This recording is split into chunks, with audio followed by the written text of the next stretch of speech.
Good morning, all. Today is Wednesday, March 4th, 2026 at 10:32 a.m. and we call the Finance and Audit Committee meeting to order.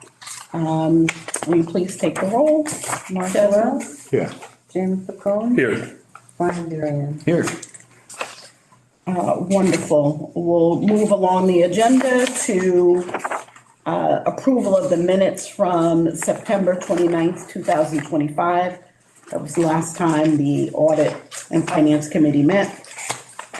I'll make a motion to approve the minutes of September 29th, 2025. I'll second. Brian Durian? Approved. James Picone? Approved. Marcelo? Approved. Okay, there isn't any old business to discuss, so we'll move along to new business. And what brings us together today is a review of the 2026 proposed budget for the IDA. And we have our CFO, Jane Denbaum, who's here to give us an overview of the revenues and expenditures. Just stand corrected. It's for the audit, right? What are we? Yeah, we're here for the audit. For the audit, I'm sorry. 2025 audit. I misread, I'm sorry. I'm sorry. 2025 audit results. 2025 audit results, I'm sorry. My apologies. Thank you for correcting me.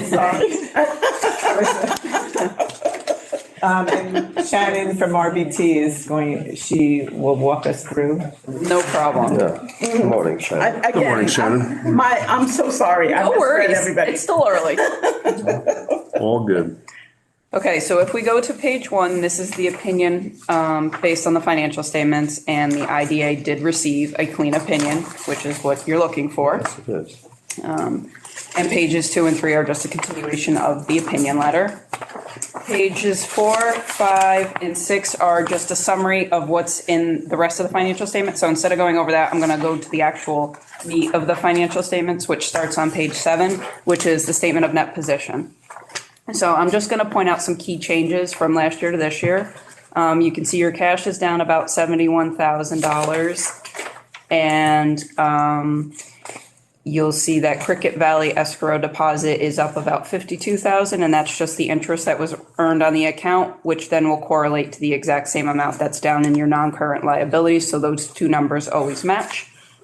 Your long-term receivables are down about $304,000, and that's due to payments from Mirabeau and What number is that, Shannon? T-Rex. Yeah. What was that? What number is that? What? So the 120,000. Oh, okay. Yep. So that's your long-term portion. You'll see your current portion is up under your cash, which is 585,000, and that balance is made up of Mirabeau and Bellafield. Oh, I thought you said liabilities. Okay. No. I was saying your Cricket Valley matches. Oh, yeah, it comes down below. Yeah, I got it. I'm with it. Okay. No, I see ask all the questions. So Mirabeau and Bellafield. and Bellafield. Yep, that makes up your 585, and Mirabeau was 2 payments. It was actually the 25 that was due and the first piece of 2026 that's due, but they did make your 2025 payment in the beginning in Right. January of 2026. Got it. Okay. They were just a little behind. And that's something new that we started, right? Yeah. Okay. Yep. This was started 2 years ago, I Yeah, think. for those projects. Yeah, for those projects. It's such Yep. vast and over a number Yep. of years. Okay. So both of those, Mirabeau and Bellafield, I do believe, come off in 2026. And then the long-term portion, that 120,000 is Arthur May, and that's not due till 2028. Oh. And then the rest of it is, just standard, no major changes. So overall, your financial position is down 560,000, but that's just because current year, the revenues weren't as much as they were in previous years, and your expenses were consistent. So you still have a strong net position of $3.2 million.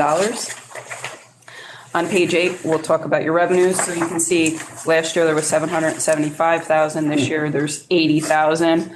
That was because last year you had Mirabeau and Harlem Valley, which was like $681,000. So it's just the timing of when the projects come.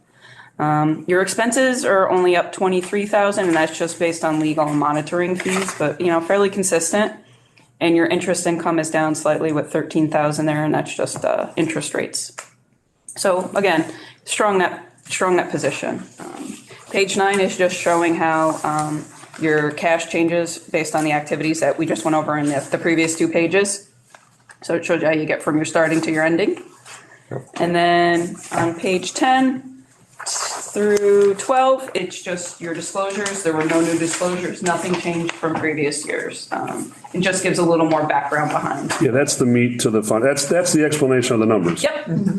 That's always worth reading to Yep. the public, yeah.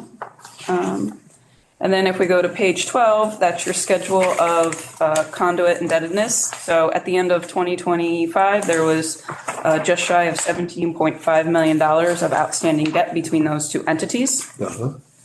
And then pages 13 to 23 are a list of all the projects that are going on and the required information that needs to be reported to the ABO. And we are still missing a few pieces of information, which we're hoping to have wrapped up before the final reports are issued next week.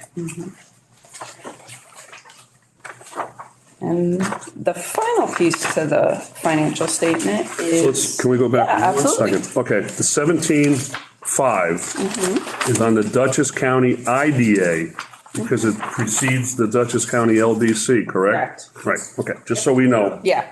Just so everyone knows, it's you'll see the 17,494. schedule on the LDC is Right, because the LDC is going to have a massive schedule, right, and that has the 2 that, the maturity is 2049 and 38, so they are always going to be on the IDA. Yeah. Okay, Yep. perfect, okay. And then if you go to page 26, which is the last page of the financial statement, there were no internal control or compliance findings from the IDA. Beautiful. Always a good Congratulations. thing, yes. Thank you, Jane. Good job, Jane. Go, Jane. The teamwork. Yeah, well, last year was a modified team. We're in between CEOs. Any other questions on the IDA? Hit them all. Thank No. We got 2 minutes, unfortunately. We have to wait. Okay. It says 10:40 on the, Okay. I'm just looking at the clock. We got to vote.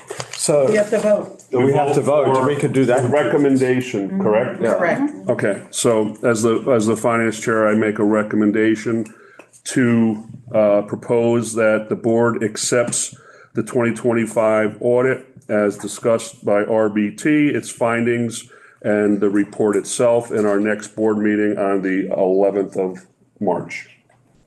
I'll second that. Brian Varian, Approved. James McComb, Approved. Mark Dorf. Approved. Sorry about that. Thank you, Jen.